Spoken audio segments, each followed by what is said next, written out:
Students. हम लोग पढ़ रहे थे उन ड्रग्स के बारे में जो कि ब्लड और ब्लड फॉर्मिंग ऑर्गन्स के ऊपर हमारे पास अपना इफेक्ट शो करती है। तो उनके अंदर हमने सबसे पहले हेमाटोनिक्स के बारे में कवर करा। और हेमाटोनिक्स क्या थे? ऐसे एजेंट्स जो कि हमारे पास ब्लड की फॉर्मेशन को अफेक्ट करते हैं और उसके अलावा हमारे पास हेल्प करते हैं एनीमिया की ट्रीटमेंट के अंदर, राइट। और नेक्स्ट हमने कवर करा था in the blood forming organs के ऊपर और ब्लड के ऊपर जो ड्रग्स अफेक्ट करती हैं उसके अंदर हमने पढ़ा था प्लाज्मा सब्स्टिट्यूट्स के बारे में और हमारे पास प्लाज्मा एक्सपैंडर्स, ब्लड सब्स्टिट्यूट्स और प्लाज्मा एक्सपैंडर्स के बारे में पढ़ा था। और प्लाज्मा एक्सपैंडर्स या ब्लड सब्स्टिट्यूट्स क्या थे हमारे पास? दीज आर दो सब्सटेंसेस जो कि हम तब यूज करते हैं जब एक्सेसिव अगर ब्लड लॉस हो जाता है। जैसे आपने देखा होगा किसी का एक्सीडेंट हो जाता है या फिर बहुत सीवियर हमारे पास किसी की अगर सर्जरी होती है तो क्या किया जाता है, उसको ब्लड बैग्स लगाए जाते हैं। और ये जो ब्लड बैग्स होते हैं ये हमारे पास क्या करते हैं, जो भी ब्लड का लॉस हुआ है किसी एक्सीडेंट में या फिर किसी सर्जरी के अंदर, हमारे पास उस ब्लड के लेवल को, हमारा ब्लड जो हमारा बॉडी का फ्लूइड लेवल है या बॉडी का हमारे पास ब्लड का लेवल है उसको वापस नॉर्मलाइज करने में हेल्प करते हैं। ये दोनों थे हमारे पास प्लाज्मा एक्सपैंडर्स, ब्लड सब्स्टिट्यूट्स और हेमाटोनिक्स। अब नेक्स्ट जो हमारे पास चीज आती है दैट इज कोआगुलेंट्स और एंटीकोआगुलेंट्स। तो कोआगुलेंट्स और एंटीकोआगुलेंट्स पढ़ने से पहले हमें पता होना चाहिए कि कोआगुलेशन क्या होती है, राइट। अभी हमारे पास हमें ये पता है कि हमारा जो ब्लड होता है ब्लड इज लिक्विड जनरली और हमारे पास ब्लड वेसल्स के अंदर फ्लो करता है, राइट। इतनी हमें नॉलेज है। अभी अगर हमारे पास ब्लड वेसल के ऊपर कोई कट लग जाए तो क्या होने लग जाता है, हमारे पास ब्लीडिंग होने लग जाती है, राइट। अगर हमारे मम्मी कोई चोट लगती है तो क्या हो जाता है, हमारे पास ब्लीडिंग स्टार्ट हो जाती है। और अगर हमारे पास एक्सेसिव ब्लड लॉस हो जाए due to some cut on the blood vessel, हमारे पास उस कंडीशन को क्या बोलते हैं, हम बोलते हैं हेमरेज। और डिपेंडिंग अपॉन कि हमारे पास एक्सेसिव ब्लड लॉस हो का रहा है, हम डिपेंडिंग अपॉन की लोकेशन क्या है, जैसे हमारे पास अगर ब्रेन के ऊपर हमारे पास ब्लड का लॉस होने लग जाए, ब्लड के अंदर कोई ब्रेन के ऊपर कोई वेसल जो है वो रप्चर कर जाए और हमारे पास जो ब्लड है वो उसका एक्सेसिव लॉस होना स्टार्ट हो जाए तो उस कंडीशन को हम बोलते हैं ब्रेन हेमरेज, राइट। और उसके अलावा अगर हमारे पास कोई इंटरनल इंजरी हो जाए, इंटरनल ब्लीडिंग स्टार्ट हो जाए तो हम उसको बोलते हैं इंटरनल हेमरेज। अब हमारे पास ये जो हमारी बॉडी ये थोड़ी चाहेगी कि ब्लड लॉस हो जाए, राइट। तो हमारी बॉडी का एक मैकेनिज्म है जो काउंटर करता है ब्लीडिंग को। तो क्या मैकेनिज्म होता है, हमारी बॉडी जो है वो ब्लीडिंग को बंद करने के लिए हीमोस्टैसिस करती है, ठीक है। क्या हो जाता है, हमारे पास एक नॉर्मल फिजियोलॉजिकल प्रोसेस होता है जो कि ब्लीडिंग को अरेस्ट करता है और उसको हम बोलते हैं हीमोस्टैसिस।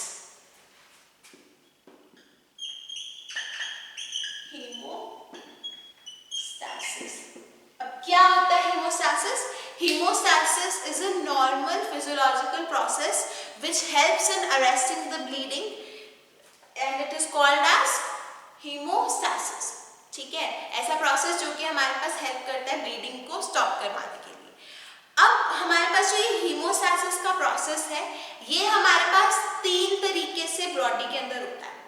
जो हमारे पास ब्लीडिंग बंद हो जाती है किसी इंजरी के बाद, वो हमारे पास 3 रीजंस की वजह से या 3 प्रोसेसेस हीमोस्टैसिस के अंदर हमारी बॉडी के अंदर होते हैं।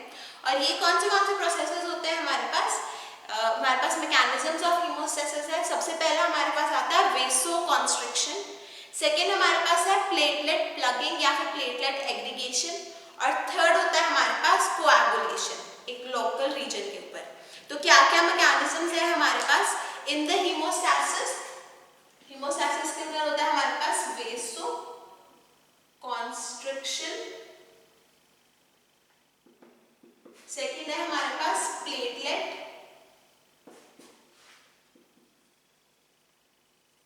प्लगिंग और थर्ड है हमारे पास कोआगुलेशन,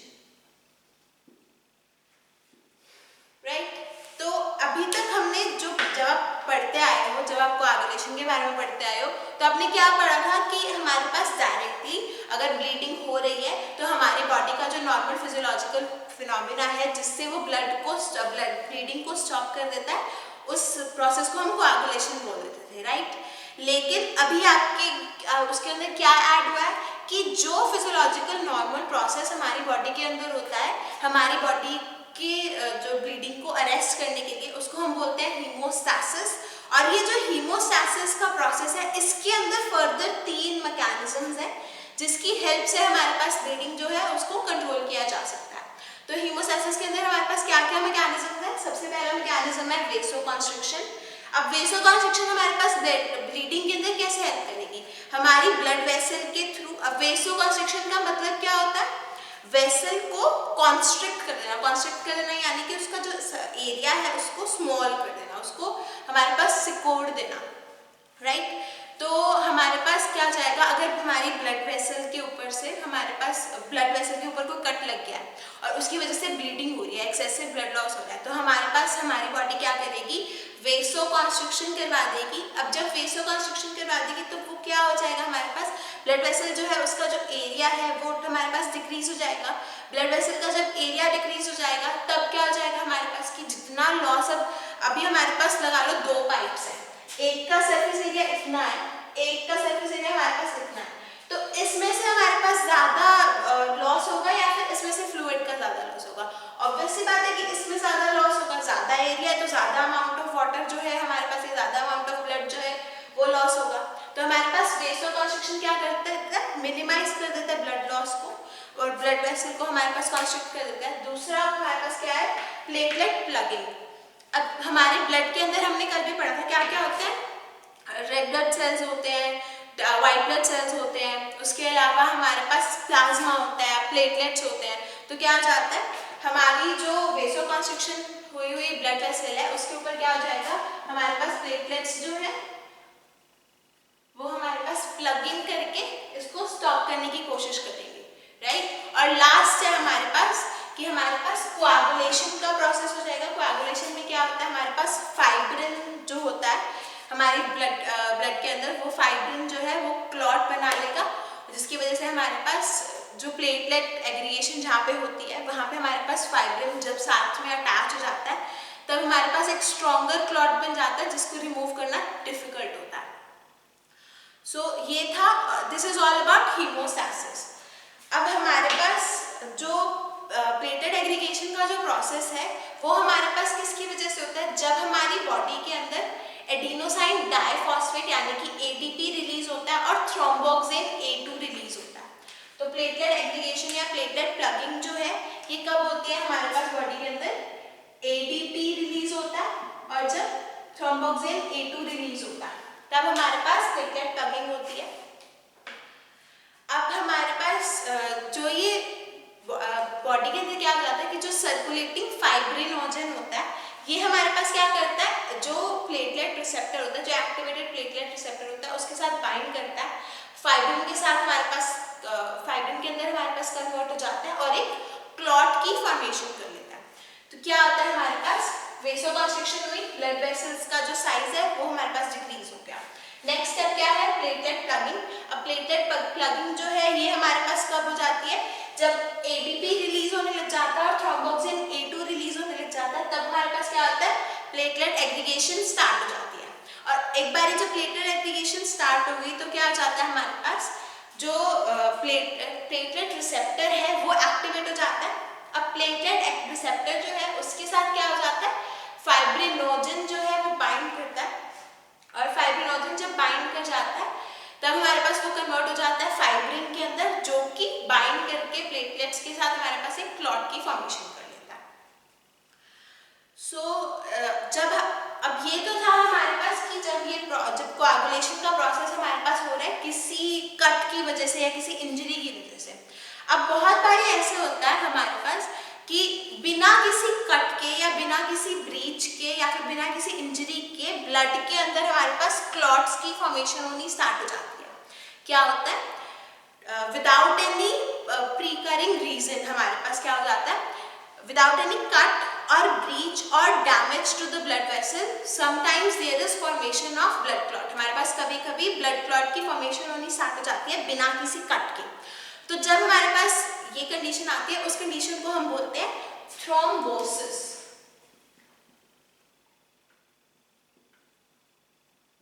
तो थ्रोम्बोसिस क्या होता है? थ्रोम्बोसिस हमारे पास ऐसी कंडीशन है जब ब्लड के अंदर क्लॉट्स बनने स्टार्ट हो जाते हैं बिना किसी कट के। Thrombosis is a condition in which there is formation of clots in the blood without any cut or breach or damage to the blood vessel. So अभी हमारा जो ब्लड होता है, ब्लड के अंदर हमारे पास दो कंपोनेंट्स होते हैं। हमारे पास ब्लड के अंदर दो कंपोनेंट्स होते हैं, एक होता है प्रोकोआगुलेंट्स और दूसरे होते हैं एंटीकोआगुलेंट्स। और जनरली नॉर्मली जब हमारी फिजियोलॉजिकली जब हम रोज अपनी लाइफ जब जीते हैं, तब हमारी बॉडी के अंदर जो एंटीकोआगुलेंट्स होते हैं इनका लेवल हमारे पास हाई रहता है। तो जब हमारे पास एंटीकोआगुलेंट्स का लेवल हाई रहता है, तब हमारे पास क्या होता है, जो ब्लड है वो उसके अंदर क्लॉट्स की फॉर्मेशन नहीं होती। अब क्या बोला मैंने कि ब्लड के अंदर नॉर्मली हमारे पास दो कंपोनेंट्स होते हैं। क्या क्या कंपोनेंट्स होते हैं? एक कंपोनेंट होता है हमारे पास प्रोकोआगुलेंट्स, दूसरा कंपोनेंट होता है हमारे पास एंटीकोआगुलेंट्स। अब प्रोकोआगुलेंट्स क्या होंगे? प्रोकोआगुलेंट्स हमारे पास वो सब्सटेंसेस होंगे जो कि ब्लड के अंदर कोआगुलेशन का प्रोसेस जो है उसको इनिशिएट करने में या स्टिमुलेट करने में या प्रोग्रेस करवाने में हेल्प करेंगे। और एंटीकोआगुलेंट्स क्या होंगे? एंटी जब हमारे पास कोई वर्ड आ जाता है तो मतलब अपोजिट। और तो एंटीकोआगुलेंट्स कौन से सब्सटेंसेस होंगे? The substances which inhibit or prevent the coagulation of blood are known as anticoagulants, right? और नॉर्मली हमारी बॉडी के अंदर जो एंटीकोआगुलेंट्स का लेवल है वो इंक्रीज्ड रहता है। तो इसी वजह से हमारे पास जो हमारा ब्लड होता है वो लिक्विड फॉर्म में रहता है और हमारे पास फ्री फ्लोइंग नेचर का होता है, हमारे पास फ्लो करता रहता है हमारे ब्लड वेसल्स के अंदर। और अगर जब हमारे पास कोई कट लग जाए या फिर कोई इंजरी हो जाए या फिर कोई डैमेज हो जाए ब्लड वेसल के ऊपर, तब हमारे पास क्या हो जाता है, तब हमारे पास जो प्रोकोआगुलेंट्स है उनका लेवल इंक्रीज हो जाता है और हमारे पास ब्लड के अंदर क्लॉटिंग या कोआगुलेशन स्टार्ट हो जाती है। अब जो ये ब्लड कोआगुलेशन का प्रोसेस है, जो प्रोसेस हमने बताया कि फाइब्रिनोजन जो है वो हमारे पास प्लेटलेट एग्रीगेट जो हमारे पास रिसेप्टर है उसके साथ बाइंड कर जाता है और हमारे पास फाइब्रिन की फॉर्मेशन हो जाती है। ये जो प्रोसेस है ये एक्सट्रीमली कॉम्प्लेक्स प्रोसेस है। आपने एनाटॉमी के अंदर लास्ट ईयर पढ़ा भी होगा कि हमारे पास क्या होता है, हमारे पास 13 फैक्टर्स रिक्वायर्ड होते हैं और उसके अलावा हमारे पास प्रोथ्रोम्बिन फैक्टर 7, फैक्टर 9, फैक्टर 10 हमारे पास रिक्वायर्ड होता है। उसके अलावा विटामिन के जो है वो रिक्वायर्ड होता है इन फैक्टर्स की सिंथेसिस के लिए। तो इन हमारे पास विटामिन के जो है वो one of the important factors है कोआगुलेशन के प्रोसेस के अंदर। अभी अगर ब्लड कोआगुलेशन की बात करें तो हमारे पास क्या क्या स्टेप्स होते हैं, तो मेजर जो फंडामेंटल रिएक्शन है वो है हमारे पास कि जो सॉल्युबल फाइब्रिनोजन है ब्लड के अंदर उसको कन्वर्ट होना है इनसॉल्युबल फाइब्रिन के अंदर। और ये होता है हमारे पास जो फाइब्रिनोजन है इट गेट्स कन्वर्ट, जो फंडामेंटल स्टेप है, फंडामेंटली हमें फाइब्रिन चाहिए जो कि प्लेटलेट फाइब्रिनोजन चाहिए जो कि हमारे पास प्लेटलेट रिसेप्टर के साथ बाइंड करेगा, फाइब्रिन में कन्वर्ट हो जाएगा और हमारे पास क्लॉट की फॉर्मेशन हो जाएगी, राइट। तो हमारे पास अभी ये जो प्रोसेस है ये होता कब है, फाइब्रिनोजन जो है वो फाइब्रिन के अंदर कन्वर्ट होता है थ्रोम्बिन एंजाइम की प्रेजेंस के अंदर। और हमारे पास अब ये जो थ्रोम्बिन एंजाइम है ये कैसे हमारे पास फॉर्म होती है, तो हमारे पास हमारी बॉडी के अंदर थ्रोम्बोप्लास्टिन एक एंजाइम होती है। वो क्या करती है, थ्रोम्बोप्लास्टिन हमारे पास कैल्शियम आयंस की प्रेजेंस में प्रोथ्रोम्बिन को कन्वर्ट कर देती है थ्रोम्बिन के अंदर।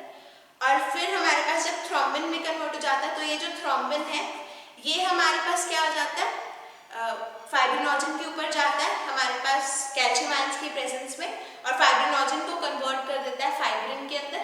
और जो फाइब्रिनोजन होता है, फाइब्रिनोजन हमारे पास सॉल्युबल सब्सटेंसेस होती है और जो फाइब्रिन होता है ये हमारे पास इनसॉल्युबल होता है, इसी वजह से हमारे पास क्लॉट की फॉर्मेशन कर सकता है।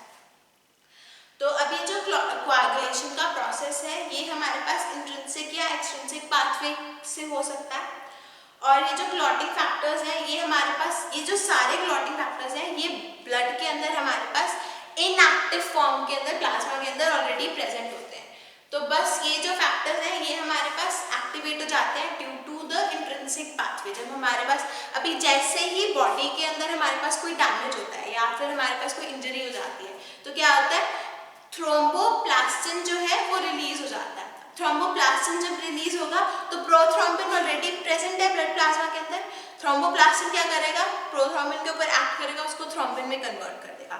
अब जब थ्रोम्बिन आएगा, थ्रोम्बिन जाके बाइंड करेगा फाइब्रिनोजन के साथ in the presence of calcium ions, और हमारे पास जो फाइब्रिनोजन है जो सॉल्युबल पोर्शन था वो कन्वर्ट हो जाएगा फाइब्रिन के अंदर जो कि इनसॉल्युबल है। तो अभी हमारे पास एक्टिवेशन के अंदर जो सीरीज चलती है उसमें क्या होता है, जो फैक्टर 12 होता है वो हमारे पास फैक्टर 12A के अंदर कन्वर्ट हो जाता है। अब उसके अलावा हमारे पास एक्सट्रिंसिक सिस्टम से जब टिश्यू इंजरी होती है तो हमारे पास फैक्टर 7 की प्रेजेंस में हमारे पास जो 9 और 10 फैक्टर है वो कन्वर्ट हो जाते हैं 9A के अंदर और 10A के अंदर। और उसके अलावा हमारे पास इंट्रिंसिक और एक्सट्रिंसिक पाथवे से हमारे पास जो 10A है वो हमारे पास जनरेट हो जाता है, 10A जनरेट हो जाता है। अब हमारे पास जो ये सारे फैक्टर्स जब हमारे पास एक्टिवेट हो जाते हैं, ये इन सारे फैक्टर्स की एक्टिवेशन जो है ये हेल्प करती है हमारे पास फाइब्रिनोजन से फाइब्रिन का कन्वर्जन, जो कि हमारे पास क्लॉट की फॉर्मेशन करती है। तो सबसे पहले हमारे पास जो एजेंट्स आते हैं वो आते हैं हमारे पास एंटीकोआगुलेंट्स। तो एंटीकोआगुलेंट्स के अंदर हमारे पास अगर एजेंट्स की बात करें तो हमारे पास अगर मेजर जो क्लासिफिकेशन है हम एंटीकोआगुलेंट्स को क्लासिफाई करते हैं इन विट्रो एजेंट्स के अंदर और इन वीवो एजेंट्स के अंदर। अब इन वीवो और इन विट्रो एजेंट्स के अंदर क्या क्या हमारे पास फर्क होता है। इन विट्रो एजेंट्स के अंदर हमारे पास सबसे पहले कैल्शियम कॉम्प्लेक्सिंग एजेंट्स आते हैं। तो क्या हो जाता है, अभी हमने पढ़ा कि कैल्शियम आयन की प्रेजेंस हमने पढ़ी कि जब हमारे पास फाइब्रिनोजन से फाइब्रिन में कन्वर्ट हो रहा है तब भी हमारे पास थ्रोम्बिन को कैल्शियम आयंस चाहिए। जब हमारे पास थ्रोम्बोप्लास्टिन प्रोथ्रोम्बिन को थ्रोम्बिन में कन्वर्ट कर रहा है तब भी हमारे पास कैल्शियम आयंस चाहिए, ठीक है।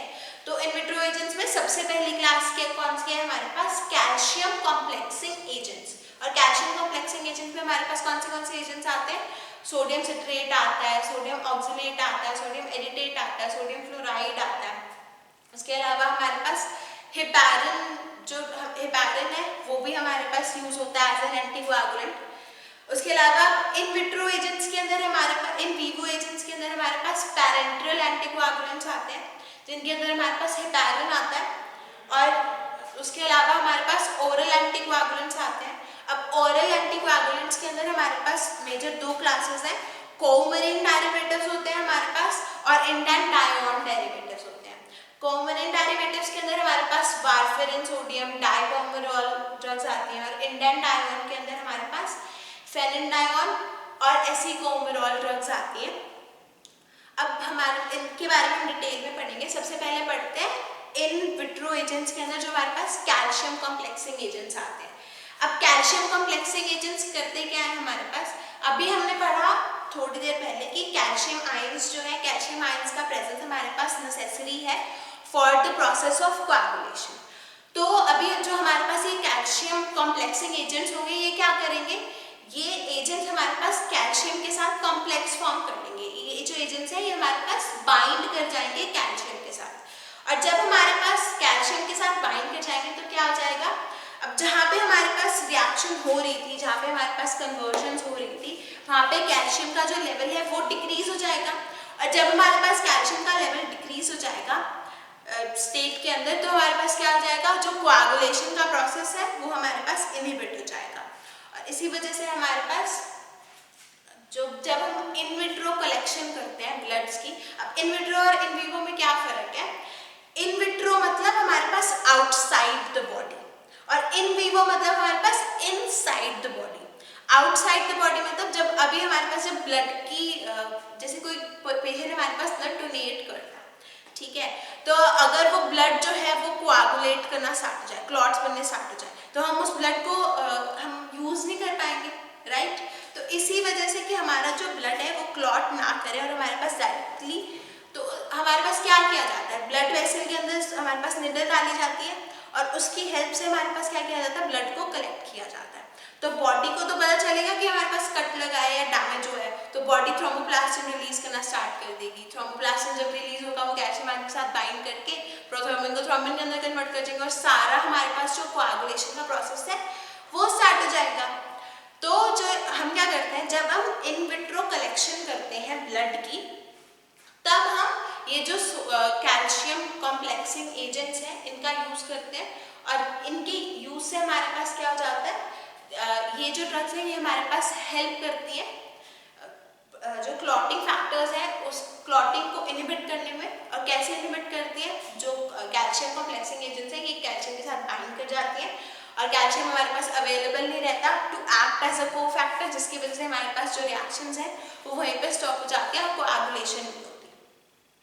अब इसके अंदर हमारे पास जो सोडियम ऑक्जेलेट और फ्लोराइड है, जो सोडियम ऑक्जेलेट और सोडियम फ्लोराइड हमने पढ़ा, तो वो ये दोनों हमारे पास टॉक्सिक होते हैं और हम सिर्फ तभी यूज करते हैं सोडियम ऑक्जेलेट और सोडियम फ्लोराइड जब हमने ब्लड को इन्वेस्टिगेशन पर्पसेस के लिए कलेक्ट करा।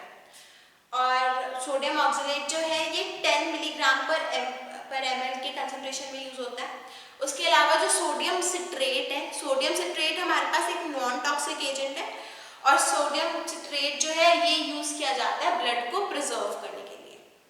और सोडियम सिट्रेट ही हमारे पास जब हमने ब्लड को ट्रांसफ्यूजन के लिए भेजना है, तो अगर ट्रांसफ्यूजन बेसिकली हमारे पास जब ब्लड को डोनेट कर रहे हैं, हम किसी पेशेंट के अंदर ब्लड दे रहे हैं, तब हमारे पास उस ब्लड के अंदर सोडियम सिट्रेट हमारे पास ऐड किया जाता है ताकि जो ब्लड है वो उसके अंदर कोआगुलेशन ना हो।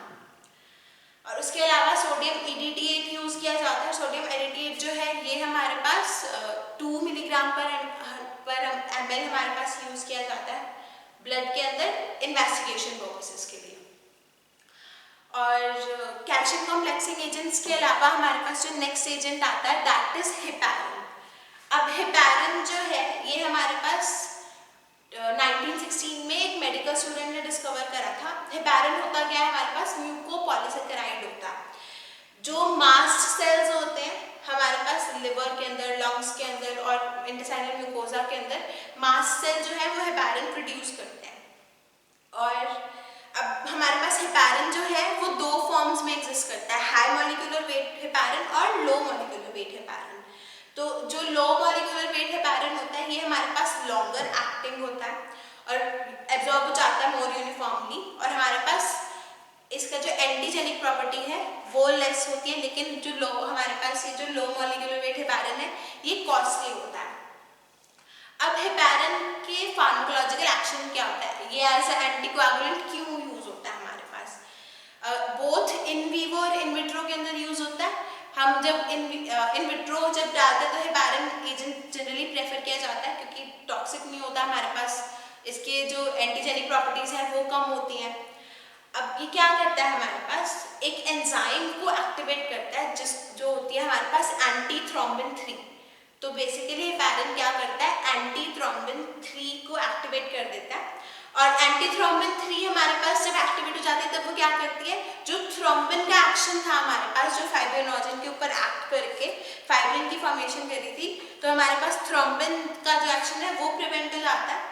और हमारे पास उसके अलावा ये जो जितने फैक्टर्स थे, फैक्टर 10, 9, 11, ये जो सारे फैक्टर्स हैं इनको भी हमारे पास इनएक्टिवेट कर देती है। और हेपारिन का जो इफेक्ट है ये ऑलमोस्ट हमारे पास इमीडिएट इफेक्ट होता है। उसके अलावा हमारे पास हेपारिन के अंदर एंटी प्लेटलेट एक्शन भी होता है। कोआगुलेशन का जो प्रोसेस है उसको तो इनहिबिट करता है, जो प्लेटलेट प्लगिंग का हमारे पास प्रोसेस था, जो प्लेटलेट्स एग्रीगेट हो रही थी उसको भी इनहिबिट करता है।